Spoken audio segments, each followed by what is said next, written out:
močiutės brolis tarsi ir buvo išėjęs į mišką, jinai dėl to buvo paimta, ir uždaryta kankinta buvo besilaukdama mano tėvo, tiesiog matyt norint išplėšti tą informaciją. Bet kai mes pradėjom su ta programa važiuoti po Lietuvą ir kai salėje verkdavo žmonės, aš tada tikrai supratau, kad iš tikrųjų, kad čia yra kažkas tokio. Ta laisvė, tai jinai nėra savaime. Ta prasme, kad mes turim dėl jos kiekvieną dieną kažką daryti.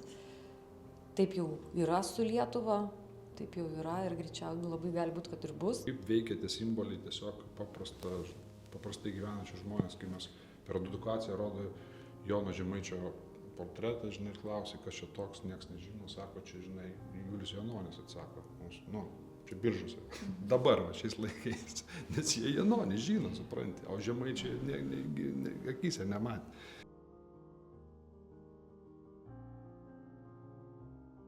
Sveiki, gerbiami Lietuvos laisvės kovų pažinimo centro tinklalaidės Laisvi pokalbiai žiūrovai ir klausytojai. Šiandieną mūsų pokalbyje Rokas Radzevičius ir Aistė Smilgevičiūtė, muzikantai ir pilietiniai aktyvistai. Sveiki. Šiandieną kalbame su Roku Radzevičiu ir Aistė Smilgevičiūtė. Jie yra broliai, nors Aistė sesuo. Ir aš kaip klausau grupės Skylė, tai man jie yra gyvieji klasikai. Kuria prasme? Mes esame Lietuvos laisvės kovų pažinimo skyrius ir mūsų širdžiai ir mano bent jau brangiausias jų albumas yra Broliai, kuris skamba lygiai taip pat šiandien, gal dar net aktualiau, net kai buvo sukurtas. Patys sugalvojot, ar kas nors inspiravo? Iš tikrųjų, galbūt buvo žmonių, kurie taip gal mestelėjo tokią idėją, bet iš tikrųjų tai genocido centras norėjo leisti partizaninių autentiškų dainų albumą, ar, sakykime, perdainuoti autentiškas partizaniškas dainas ir pasiūlė šitą padaryti Rokui. Ir jisai šitą idėją permastęs pagalvojo, kad reikia naujų dainų, visiškai naujų dainų, remiantis partizanų kūrybą, jų poeziją ir jų nuotaikom, bet, nekartoti. Neįdomu, matyti irgi buvo, ne, Rokai? Gal savo žodžiais pasakysi? Aš tikrųjų, kai gavau tą pasiūlymą, tai prisipažinsiu, nebuvau taip daug susipažinęs su partizaniniu karo istorija. Paviršutiniškai gal, buvau girdėjęs, kaip ir dauguma, kažką tai tokio. Ir kai pradėjau gilintis, tai tada, kai gavau tą pasiūlymą, tai aš tada daug dainų klausiausi ir archyvuose, ir skaičiau knygų. Ir sakau, per tą mintis, kaip sako Aistė, kad atėjo, kad reikia kurti dainas, tai ne iš karto atėjo. Aš nežinau, po pusmečio kokio domėjimuose, tai supratau, kad reikia kurti ir tiesiog pradėjau kurti dainas. Tai gerai, kad tą idėją palaikė tada, ta prasme, amžinatilsį Dalia Kuodytė. Tai nepasakė, kad ne. Būtinai, kad reikia groti autentiškas. Tai leido kažkaip palaikė tą mintį, reiškia, ir tai nuvažiavo traukinys, taip, ne. Tai minėjai, kad pats nebuvai per daug susipažinęs. Nes visada klausiu, Kaip supranti, mes buvom kažkiek susipažinę, žinai, vis tiek mes nuo seno dalyvavom vienam ten su Aistė ir žygius visokius labai, ten su Vykintu Vaitkevičium, dabar jau ta Partizanų Lietuva yra ta organizacija. Tai mes nuo seno ten dalyvaudavom, bet tokio, žinai, didelio kažkokio tokio giluminio skaitimo, žinai, tai tokio nebuvo. Tai jo, tai. O pati giminės šaknis tiek jūsų yra kažkokia, kad kažkas pasakojimai, nes žmogus dažniausiai būna toks, kokį suformuoja pasakojimai jo šeimos. Tai kokie jūsų šeimų pasakojimai buvo, Aistė? Jeigu kalbėtumėm apie būtent šitą partizaninį dalyką, ar ne? Tai aš sakyčiau, kad pas mus galbūt buvo šitoj vietoj daugiau tylėjimo negu pasakojimo.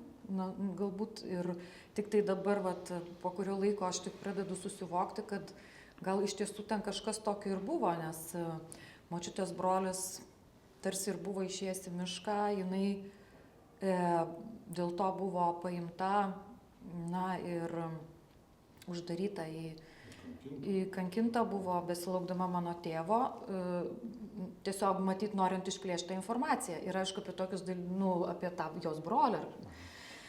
Tai žodžiu, nieko nežinau taip, kad galėčiau pasakyti tiksliai, bet kažkokią tokią nuojautą turiu ir aš manau, kad tikrai nesu vienintelis variantas, kurios šeimoje apie tai buvo tylima sovietmečiu. Tai va, na, ten, sakykime, iš kitos močiutės pusės galbūt broliai, yra tokių kažkokių, bet kad pasakyčiau, va, tiksliai žinau labai konkrečią istoriją iš savo šeimos, tai va tokią žinau. Tai kaip Raistas sako, tai iš tikrųjų tos istorijos tai buvo nutylimas. Sovietmečiu ypatingai, ta prasme, niekas nepasakoja. Vienas mano senelis, pavyzdžiui, kad jis buvo, kad ir nebuvo jis partizanas, bet jisai buvo ten kavaleristas kažkoks, tai ten, aš turiu dar tą nuotrauką išsaugęs, bet niekas nieko irgi nieko nesakė. Nekalbėjo, norėdami apsaugoti, aš nežinau, nei močiutė, nei pats senelis nieko nepasakojo, tik tai prieš mirtį ten kažką ištraukė ir parodyti. Kito senelio iš vis net neturėjau, nes jisai kažkokiam mistiniam aplinkybėm žuvo, mano tėvo, pavyzdžiui, tėvas po karo, net lygi šiol niekas normaliai nieko nežino. Tai va tokios ir asmeninės, tokios yra kažkokios nuoskaudos, čia daugiau apskritai čia tos pokario tokio. Tai galima teikti, kad tos dainos, kurios jūs sukūrėt, kurios ėmėte ir partizanių eilės, ypač Dianos Glemžaitės, tokia savotiška terapija ir istorijos mokymas per meną. Nu, tas terapinis momentas, jisai atsiskleidė per koncertus iš tikrųjų. Aš nemanau, nei kad rokas taip galvojo, kad čia mums reikia kažką terapintis, nei aš galvojau, tiesiog va ta tema, jo, ir kai aš pradėjau skaityti, nu tiesiog irgi sukrėtė ir tas partizano Dzuko dienoraštis, bet va, kai mes pradėjom su ta programa važiuoti po Lietuvą ir kai salėje verkdavo žmonės, aš tada tikrai supratau, kad, nu iš tikrųjų, kad čia yra kažkas tokio, kad nu, žmonės suvirpina, kad galbūt apie tai nebuvo kalbama arba buvo kalbama netokiais būdais ir, nu, kad šita tema kažkaip vat, kitaip atsiveria tuo metu. Tai čia buvo kokie 2010, 11, 12, va, kai mes va, pradėjom važiuoti. Turi kažką pasakyti? Labai gerai kalbėjau. Aš esu buvęs jūsų koncertuose ir taip, tikrai žmonės verkdavo ir dabar verktų. Bet taip, čia yra, na, kaip mūsų, sakom, čia etniniai lietuviai, čia mūsų ta kova prieš sovietus, bet man kas patiko jūsų tam darbe, kad jūs, aš mačiau jaunuolių iš, na, sakysim taip, etniškai nelietuviškų, iš šalčininkų, kurie ėjo į tos koncertus, jūs juos pakviesdavot, nes kaip Lietuvos piliečiam istorija tai viena. Ar toks tas prisibeldimas prie jų širdžių, kaip įvykdavo, ar yra įvykęs, jeigu yra? Na, ar mes taip konkrečiai mąstymą apie savo auditoriją, apie jų etniškumą, tai gal taip nebuvo, nežinau. Čia gal taip savaime kažkaip susiklosti. Kaip tu manai, Rokai? Dėl ko? Nu, čia mes kalbam apie etniškumą. Jo, apie etniškumą, nes vienas koncertas man patiko, kad tos dainos buvo dainuojamos ir Lenkas, ir Baltarusiai, ir šitos. Ir tame koncerte aš mačiau jaunuolius, kurie ėjo tą koncertą ir sako, o čia. Tai čia toks buvo kaip išvestinis dalykas dar iš tų pačių brolių. Ta prasme, tie broliai mūsų iš vis labai daug kur vedė ir į Maidaną nuvedė, bet tuo pačiu dar Rokui kilo tokia mintis kažkaip... Čia buvo per Vasario 16. Jo, išplėsti tą gerai Ukrainą, kaip ir jie turėjo UPA, ar ne, kur galime mes vesti paralelės, su mūsų partizaniniu judėjimu. Buvo tam koncerte žmonės ir iš Baltarusijos, kurie irgi tada ta Baltarusija dar, nebuvo patyrusi šito užgniaužimo Lukašenkos. Ir vėlgi ta tokia pasipriešinimo irgi tą momentą, o vat kaip čia su Lenkais buvo? Su Lenkais buvo taip, kad galvojau, kad reikia būtinai Lenką pasikviesti. Galvojau, tikrą Lenką reikia iš Lenkijos pasikviesti ir kažkaip tai jo pasikvietėm. Aš neprisimenu, net gal žinoma dainininkė kažkokia. Piotr Karpienė. Piotr Karpienė, kuris buvo jo iš gal kažkokio žvaigždėtinio. Maloniai sutiko, atvažiavo, padainavo. O čia, kad vietiniai žmonės, tai kaip jie priima, aš nežinau, šalčininkai ir kitur, mes šalčininkus kažkaip nesam likti ir koncertą. Ne, tai galbūt jie atvažiavo pas mus, mes nežinom. Bet esu girdėjęs, man tikrai, man pasakojo ir rašė, kad iš tikrųjų ir tose lenkiškai kalbančiose vietose, mokyklose netgi, reiškia, per kažkokias šventes, kurias tas brolių dainas dainuoja, tai tie žmonės tiesiog, jau gera daina, kodėl nepadainuoti, čia yra. Čia, ta prasme, iš tiesų tai apskritai tema, kuri turėtų vienyti, o ne skaldyti. Čia nėra jokio etninio, kad Lenkai ar ten ukrainiečiai ar dar kažkas. Čia labiau matyti apie tą, kaip čia pasipriešinimą okupantui, ar ne? Kažkokį savo valstybės norą išlaikyti. Beje, dar ir Latvijai dalyvavo pas mus šitam koncerte. Skyforgeriai, taip. Jo. Kai prasidėjo Ukrainoje Maidano įvykiai 2014 metais, neužilgo Rusija užpuolė rytinės Ukrainos žemes, jūs vykote į frontą, jūs dainavote ten dainas. Supratot, kad ten reikia vykti iš karto, ar kodėl važiavote? Gal kitiem neaišku, kodėl reikia važiuoti į frontą pas ukrainiečius? Tas važiavimas į frontą tai buvo natūralus tęsinys apskritai brolių.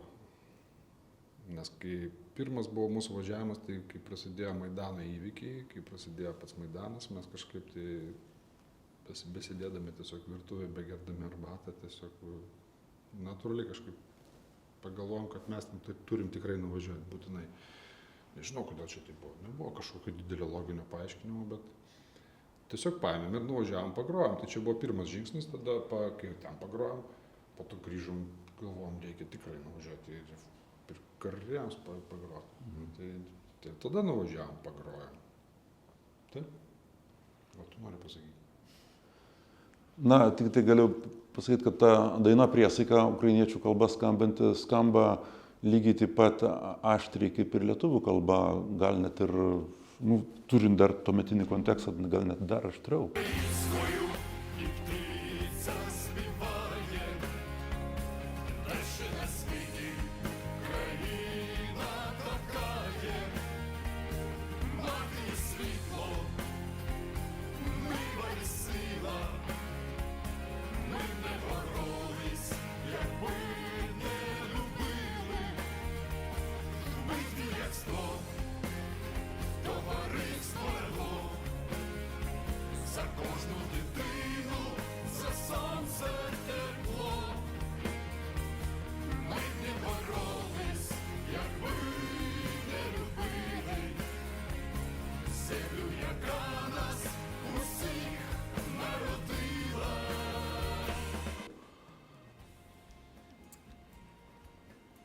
Taip, ir dabar galvoju, ar šita daina tapo, ta prasme, kad jinai vos, tiesiog, kad Ukrainoje buvo pradėti kurti papildomi stulpeliai ir kad šitą dainą dainuoja tiesiog žmonės ir kad, tu papasakok. Čia istorija tos dainos, kai važiavome į Maidaną, tada mes susipažinom su tokia poeta iš Lvovo, Marijana Kienovskaja, kuri ir išvertė tą tekstą. Ir mes po to su ja bendravom, čia po kiek metų, jau nežinau, kada čia nebuvo, pas mus atvažiavus prieš kokius 2-3 metus buvo, ne? Svečiuose buvo. Tai sako, jinai pasakoja, kai mes dainą sudainavom kažkada jau per Maidaną ir po to jinai pasirodo kažkada vis tiek prigijo tą dainą. Sako, eina jinai per Lvovą ir girdi, kaip jaunimas parke dainuoja tą dainą. Tik da kūrė naujus stulpelius, ta prasme, prie tos priesaikos dainos. Da kūrė tai daina, kaip tapo, kaip išeina, kaip liaudės daina tokia. Tai jūs įgijot jau tokį liaudės poetų statusą. Kalbant apie patriotiškumą, kartais man sako patriotizmas, kitiems žodėms toks kaip keiksmažodis, nes, toksai kaip, valio, mes patriotai. Bet truputį palyginkim, koks yra vyresnių žmonių, tie, kurie matė sovietmečio represijas, ir jaunų žmonių, kurie, kaip aš sakau, ruso nematė. Yra tokia žmonių kategorija, ruso nematė, ačiū Dievui, gimė laisvai Lietuvai. Tokie skirtumai, kaip jie, kokie jų yra požiūriai į visą tai, ar kokiam jie keliuose. Į patriotizmą būtent? Kaip jie žiūri?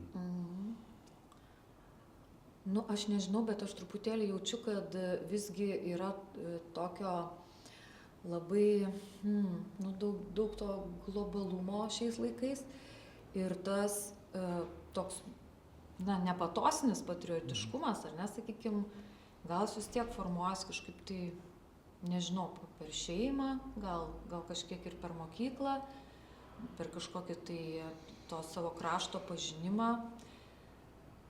Kaip palygint? Kažkaip, nežinau, man atrodo, kad mes, kurie atėjom iš to sovietmečio ir taip tą laisvę labai labai vertinam, man atrodo, savaime perdodam, bent jau mes savo ten šeimai, vaikams, jiems kažkaip, man atrodo, neturėtų kilti klausimų. Nei kas jų tėvynė, nei kodėl reikia dėl jos stengtis, bet už visus tai negaliu atsakyti iš tikrųjų. Tu turi kokių minčių? Aš nežinau, mes dabar, kai važiuojam per tas mokyklas, pradėjom pernai važiuoti su tą savo patriotinio, kaip čia pasakyti, paskaita, ar kaip muzikinio koncertų tėvynės DNR, tai įdomi, mes iš tikrųjų, mes ten irgi nesistengiam kažkokio, kaip ir tu sakai, to aura patriotizmo tokio kažkaip, bet tiesiog pasakoji ir didžiausias poveikis vis dėlto šiam šiuolaikiniam, aš taip galvoju, tam jaunam žmogui turi, jeigu tu nuoširdžiai kažką, toks meno kūrinys, daina kažkokia, tada labiausiai kažkokia patraukia. Nes tu gali ten daug šnekėti kažką, tai nesuprantu, bet kažkaip užkabina per tą dainą, stengiamės per tą bendrą dainavimą kartu su jais, kažkokį tai, tada kažkaip tai tas suvokimas, man atrodo, gilesnis būna. Ir aišku, kažkaip norisi per tas edukacinius tos koncertus perteikti, kad ta laisvė, tai jinai nėra savaime. Ta prasme, kad mes turim dėl jos kiekvieną dieną kažką daryti. Taip jau yra su Lietuva, taip jau yra ir greičiausiai labai gali būti, kad ir bus. Tai žodžiu, kad neįsijaustų jaunimas, kad čia visada taip ir bus gerai ir kaip yra dabar. Kažkokia tokia mintis, nežinau. O kalbant apie, vėl grįžtant prie to partizaninio karo, ar klausėt savęs, kodėl jie taip darė? Kodėl viską metė, išėjo ten, kur faktiškai negrįžtama ir jie, kas svarbiausia, žinojo, kad jie negrįž. Tikrai jautė, kad negrįž. Kas jiems šovė į galvą? Neprisitaikyt, ne pagal gamtą eiti, kad išgyvena tie, kurie prisitaiko, bet Tai aišku, kad klausom, tai čia, žinai, tas klausimas toks yra žiaurus, žinai, ir tas, kaip čia, žinai, būtų kaip dabar, ir čia dauguma negali dabar atsakyti, žinai. Nieks net nežino, ta prasme, realiai turbūt, kad jeigu ir sako, žinai, tai kaip tu pasielgtum, žinai, kritinį situaciją. Čia viskas pasikeičia, žinai. Ir žiūrint į to žmonės, tai kartais atrodo, iš tikrųjų, kad tokio iš viso, kartais atrodo, kad čia iš viso paskutiniai gal laisvi žmonės, žinai, kurie, kad taip galėjo gyventi, taip tokį kryžių nešti. atrodytų, kad, žinai, sakytum, kad, gal dabar jau visi tokie pasmurgę, niekas negalėtų, bet tu irgi negali žinoti, visą laiką kažkas atsiranda, žinai, kažkokia dalis žmonių, kurie nesusitaiko ir tą sugeba kažkaip. Sunku pasakyti jo.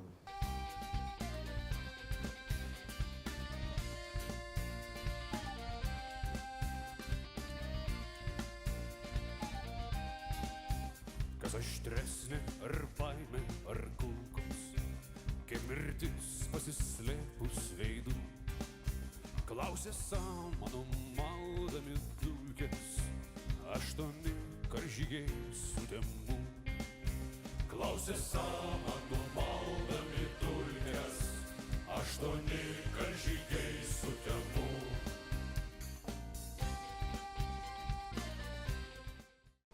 Tai Dzūkas taip ir sakė, kiek liks sudegusios geležies, kiek alkoholikų, prostitučių, ten dar kažko, to tokio blogio. Tai kaip dabar iš to, kas blogo liko, mes tokie atsiradom, kurie gėrimės jų kova. Faktas, kad tas, kaip sakoma, dvilypė vis tiek yra. Yra ir stribų palikonių, yra ir partizanų palikonių. Sakykime, to partizanų palikonių mažiau. Aš turiu omeny, kaip čia plačiaja prasme, sakykime, ar ten giminės, ar ten artimieji. Ir prisitaikymo genas irgi labai gajus, ta prasme, iš kur tiek buvo daug. Negi niekur nedingo, ta prasme, tai dabar mes tą puikiai matom. Noro tokio prisitaikyti yra labai gajaus ir, žinai, kurie keičia vieną dieną čia, kitą dieną ten ir jiems nėra jokios vertybinio pagrindo. Man dargi toks įdomus klausimas, mes turėjom tą 50-metį sovietmečio, taip sakysim, apie 50 metų, ne? Turim dabar 36 metai Lietuvos nepriklausomybės, kaip aš juokauju, wow, jau laimėjom, jau daugiau negu 22 metai. Bet tas santykis žmonių, kurie gyveno sovietmetį, kurie prisitaikė, kurie darė taip, kaip reikia, galbūt nenorom, bet darė. Ir paskui, kai ateina laikas, kad dabar jau viskas, mes turim savo, toks pas mus, ačiū Dievui, nevyko pilietinis karas, toks susipriešinimas, kad jūs buvo tokie, o mes tokie. Mes sėdėjom lageriuose, jūs dirbot, tuomet, Lietuvai. Ja. Tai man ta takoskyra, kaip žmonės sugebėjo nesusipykti taip stipriai.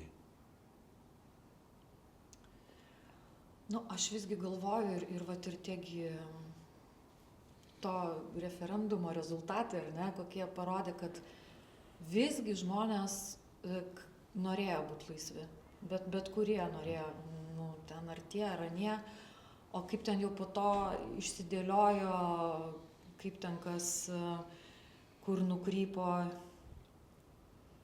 tai jau, aišku, kita istorija. Bet kodėl, aš manau, kad ypač tie žmonės, kurie ten tremtyje, ar ne, manau, kad jau jiems ten tiesiog jau gal, pasakykime, žemas lygis, ne? Jie turėjo atleidimą turbūt. Taip, aš manau, kad ten jau jie tiek visko patyrė, kad nežinau, aš kažkodėl visai tikiu tais lietuviais. Nežinau, kažkaip yra taip ir taip, bet vis tiek galų gale gal ne visada tas merkantiliškumas ar ten kažkas nugali ten, kažkaip. Nežinau. Aha. O ką pasakytumėt, Rokai, pasakyk, ką pasakytumėt tokiem žmonėm, kurie kartais jų nebedaug, bet sako, kad prie Ruso buvo geriau jiem? Ką aš žinau, ką čia pasakyti, aš tai nežinau, po visų tų įvykių, tai čia man tas tokia tolerancija labai sumažėjus yra tokiem žmonėm, aš nežinau, ką jam sakiau, nežinau, durniai, tai ką aš galiu pasakyti. Tokių daug labai sutinku, nuvažiavęs pas Smilgevičiūtę į Tėviškę, tai ten tikrai tokių nemažai yra, bet nežinau, ką aš jam galiu pasakyti. Tiems argumentai neveikia, kažkokie šnekėti, kažkokiam diskusijos ten didelės nepadarysime. Ką tu jiems sakai? Ne, nu tai žmonės apskritai ilgisi kažkokių tai laikų, tokių vat anų kažkokios, bet vėlgi kiek jie ilgisi iš tikrųjų, kiek jiem čia yra sukurti tokie naratyvai, kaip sakoma, ir jie kažkaip tai juos pasigavę tiki ir... O kiek ten, žinai, nu čia žinai, galima labai banaliai pradėti šnekėti, jaunystės ilgisi, ten to ilgisi, nu žinai. Na, sakant, meilė irgi yra darbas, tai geras gyvenimas šiuolaikinėm sąlygom irgi reikia dėti daug darbo. Bet vis tiek kaip, pažiūrėjau, dėl jų širdžių ir protų, nes yra žmonės, sutinku, kurie yra, nu, žiūrų sakyti, prarasti, tiesiog. Bet yra žmonės, kuriuos gali paveikti, tai kaip su tokiais, jeigu įmanoma kalbėti? Kurios gali paveikti? Tai nežinau. Tai mūsų būdas yra tos dainos, kalbėjimo. Taip, aš manau, kad per kultūrą labiausiai gali paveikti tokius, kur, žinai, per tą meną kažką, per patrauklės kažkokias kitaip, nesakau, tas dabartinis žmogus gal net kažkaip jie kitaip suvokia tą pasaulį, žinai, reikia vis tiek labai, ir tus kūrinius tu turi daryti, iš tikrųjų daryti moderniai, šiuolaikiškai, nes kitaip irgi nesupranta. Tai yra tie būdai, kaip šnekėtis, bet reikia tą daryti. Tiesiog gal mažai kas daro, žinai, mažai stengiasi, žinai, nes daug tokių yra irgi iš to paties sovietinio palikimo, tame tarpe ir to, kaip pats sakei, tas patriotizmas kažkoks tai toks, žinai, kaip čia reikia daryti, žinai, kad ir mes taip patys, kiek mes apvažiavom 60-70 mokyklų, tai pas mane toks būna kartais dėžavų atvažiavus ir į tas mokyklas, žinai, kur, ta prasme, taip atrodo, žinai, kad tik tai pakeitė vėliavą, žinai, bet viskas taip pat, kaip pas mus būdavo sovietmečių kartais, taip atrodo, jie taip. Tai, nežinau, reikia dirbti. Kartais žmonės būna labai, iš inercijos daug ką daro, įpročio vergai. Ir kaip jiem mokyklai pasakė, kad tas poetas, ta poetė yra geri ir kitaip būti negali, bet jūs turite puikią dekonstruojančią dainą, kur šoka ratelį, stribukai ir taip toliau, apie kalėdas. Turiu omeny tą. Jau greit naujieji taip noris į cirką, Kadrilis šoka, ten Janonis ir Cvirka, ir Salomėja trypia ratelį, kaipgi nešoksi, jeigu duoda medalį. O, jau greitai naujieji.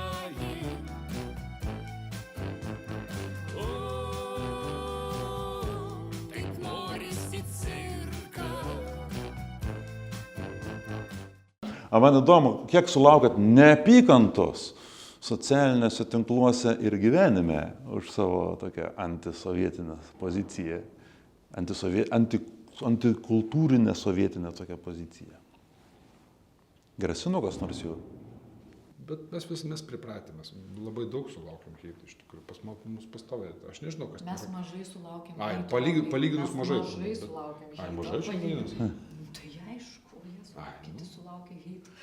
Bet kai būna kažkoks populiaresnis postas ar populiari daina kažkokia išleidė, visą laiką kažkokia būna, bet dažniausiai būna ten dėl Ukrainos vėliavos, ten dar kažką, tai dėl pavadinimo, ten kažkokios tokios nesąmonės, bet toks heitas, jo, bet ta takoskara dar, tai gai, žinai, dabar, Salomėjos Nėries paminklą labai nori, kiti, žinai, čia dar, tai čia tik tai Lietkalnio viršūnė, iš tikrųjų, čia tie dalykai. Yra tokios, kurios asmenybės, kurios vis dar niekaip nenusikrapšto ir kad ir be Salomėjos, kad ir Julius Janonis, o ko jis čia, ką jis čia, koks čia, o kas su juo, jisai iš vis čia nesovietmečių ir ten, ir taip toliau. Čia toks paprastas pavyzdys, žinai, kai mes, pavyzdžiui, atvažiuojame į Biržus ir ten, kaip žinia, dar Janonio paminklas didžiulis stovi, žinai, kaip veikia tie simboliai tiesiog paprastai gyvenančių žmonės, kai mes per edukaciją rodo Jono Žemaičio portretą, žinai, klausia, kas čia toks, nieks nežino, sako, čia, žinai,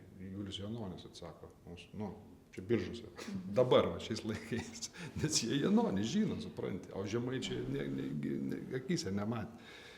Tai žinai, tai Tai kaip ir šiek tiek yra apverstos, na, ne vertybės, bet kaip čia dabar, nu, žodžiu, apsivertę. Vertybės, Nu, kodėl? taip, Vertybės. apsivertę tiesiog stovi vis dar ant postamentų tie žmonės, kurie, nu, tikrai neturėtų stovėti, o tie, kurie, nu, nieko čia naujo nepasakiau. O grojate Šiaulių Juliaus Janonio gimnazijoje? Šiauliuose grojam, bet ne Janonio.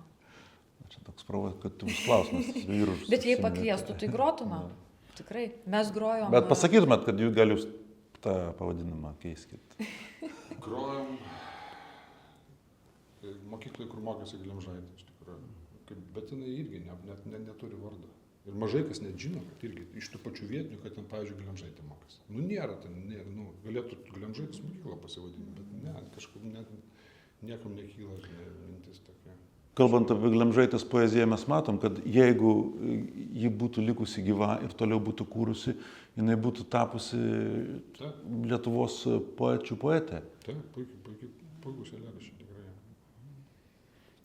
Ir mes dabar turim tą pačią Salomėją Nėrį, kuri paveikta minkštųjų galių, ar pati įklimpo, ar buvo įklamdinta, tiek to jau čia.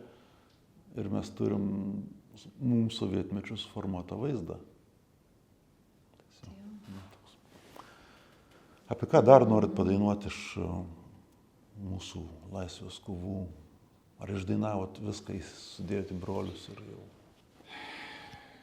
Tai čia, žinai, ta tema tokia, žinai, sunki, nes aš sakau, mes kaip tos brolius kūrėm, tai buvom tiek tokie išsisėmę, žinai, nuo tos temos, kad aš daug metų po to iš vis negalėjau į tai, žinai, net. Ir buvo tokių daug keistų dalykų, nes iš tikrųjų mes gavom labai daug tokio atgalinio ryšio, kaip brolius išleidome. Iš tikrųjų, net žmonės kiti siųsdavo ten kažkokius net eilėraščius, kažkokius rastus kitų partizanų, dar kažką. Bet taip man jau, ta prasme, aš negalėjau tiesiog jau tuo metu. Reikėjo biškai atitolintos temos. Bet dabar vėl kažkaip, žiūriu, pradėjau grįžti ir pradėjau vėl kažkaip tą tiesiog, kad ir nuo paskutiniu metu kokį čia, Druskininką čia buvom. Šiaip taip užėjo noras dainą sukurti. Tai konkrečiai papasakok apie tą mergelių akių ežerėlį. Jo, ten iš tikrųjų, žinot, ten tą turbūt mergelių akių ežerėlis, kur buvo partizanai skandinami, žinai, ten... Pačiuose Druskininkose. Pačiuose Druskininkose, šalia praktiškai centro miškelė, ten yra tas mergelė. Šalia Grūto parkas. Grūto parkas, tai toliau, bet čia praktiškai Druskininkų centras, kur buvo jo, tenai skandinami savo tie palaikai slepiami ir nieks, durai net nežino, ten tik tai spėja, kiek ten jų galėjo būti palaidota, nu tai va kažkaip tai irgi negalėjau nesukurt dainos, tai sukūriau dainą Šventdabrės ašaros, kur ten irgi apie tai gal tu pasakysi. O daina jau publikuota, ar dar? Kaip tik šiandien repetavom. Galvojam Liepos 6 ją pagrot pirmą kartą. Druskininkose. Gerai. Vis tiek esate tokia unikali grupė, nebijokite to žodžio. Jūs esate gavę valstybinius apdovanojimus. Taip? Ordinus ar pamiršot jau? Finansinė, ne. Ne. Nekalbam apie tai ir banalu, pinigai čia. Ne. Ordino medaliu. Ordino medaliu. Juokais, bet kažkas iš Lietuvos istorikų albumo Brolių tekstus prilygino Aušros tekstam, tokio gimos, tokiu stiprumu. Tai ar įmanoma kas stipriau čia? Nu, tai aišku, klausimas keistas, ar įmanoma kas stipriau galbūt. Bet išleisit dar kartą, perleisit kaip nors kitaip, tą albumą pridėsit, ar bus nauji dalykai? Nu, broliai, tai vat kažkokie tokie jau jie yra, jau tokie kokie yra. Galbūt, aišku, jie per koncertus muzikinę prasme šiek tiek kitaip skamba, negu yra įrašyti albume. Bet aš manau, kad nu, čia yra toks jų, nu, irgi nepabijosiu to žodžio, klasika. Žinai, taip atsitolinus nuo šito. Bet, nu, ką sukūrėm sausio 13. Ir va, šiemet sugrojom pirmą kartą. Ar tai noras atkarto tokį brolių dalyką? nežinau, ar noras, nes ir vis tiek ir kita tema, bet, na, pasirinktas kelias galbūt ir panašus yra. Dainos, kažkokio tokio numanomo siužeto. Nu, kalbant apie laisvės kovas, mes įpratę sakyti, nu, laisvės kovos tai yra pokario kovos, bet yra tas neginkluotas pasipriešinimas ir paskui tas kitas, nu, tokia kitoj visiškai aukščiausiai formai neginkluotas pasipriešinimas būtent sausio įvykio dienomis. Ir nepaisant to, kad mes jau turim paskelbę nepriklausomybę, bet mūsų dar laisvės kova nepasibaigus. Taip. Kaip ir šiandien turbūt. Ar pasibaigus? Tai visus, tai vat, apie ką aš ir sakau, ką norėčiau tiem moksleiviam paaiškinti, kad neatsipalaiduokit, viskas vyksta kiekvieną dieną. Nu, ta prasme, mes, nu, pas mus taip yra. Na, aišku, mano klausimas provokatyvus buvo, nes, kaip sakė Albinas Kentra, iš garsios partizanų šeimos, kur visa šeima buvo davusi partizanų priesaiką, laisvės kova niekuomet nesibaigė. Nežinau, aš teisingai pacituosiu, aš žinai skaičiau kažkada prieš keletą metų Marceliaus Martinaičio atsiminimų knygą. Neskaitai? Ne. Ir ten tame tarpe, kai buvo prisiminimas, pasakoja jisai tiesiog, kai mažas buvo ir tiesiog sutiko Joną Žemaitį netyčia. Toks atsiminimas, jisai buvo dar vaikas. Ir tam kažkur ten Raseinių rajone, reiškia. Ir tas Jonas Žemaitis pasiklausė, uždavėm klausimą, ar būsi lietuvis. Ta prasme, kad buvimas lietuviu nereiškia savaime buvimas duotybė, žinai, kad ar tu būsi, reiškia, nu, tai ta prasme kažkokį vertybinį jam reiškia, jis tokį klausimą uždavė. Tai va, nežinau, čia temą pasakiau, ar ne? Bet čia tokia gera mintis. Labai tema, nes aš dabar susimaščiau netgi apie tą patį, kaip tas žodis skamba, lietuvis. Toks išlietas, reiškia, nu, tu turi save, kaip ir kiekvienas susikūrti. Sako, būsi, žinai, pas tą vaiką, žinai. O ką atsakė? Nežinau, kai jis atsakė, neatsimenu, žinai. Neparašė Marcelijus. Gal reikia penšnau paskaityti. Mane tas klausimas. Bet matai, bet susimastė, kad net iki senatvės atsiminė šitą klausimą. Ja, tai įsivaizduok, kad išeina miške, pamato kažkokį žmogų, kuris klausia ne kelio, ne kur grybai auga, ar būsi lietuvis. Tai turėtų veikti. Tai iš tikrųjų, tai mes jau esam, tikiuosi, lietuviai, ta prasme, kad to žemės žmonės čia esantis ir palinkėkim kitiem atsiminti, kas yra ir su kokiom šaknim, nes mūsų šaknis labai gražios. Tai ačiū Jums už pokalbį.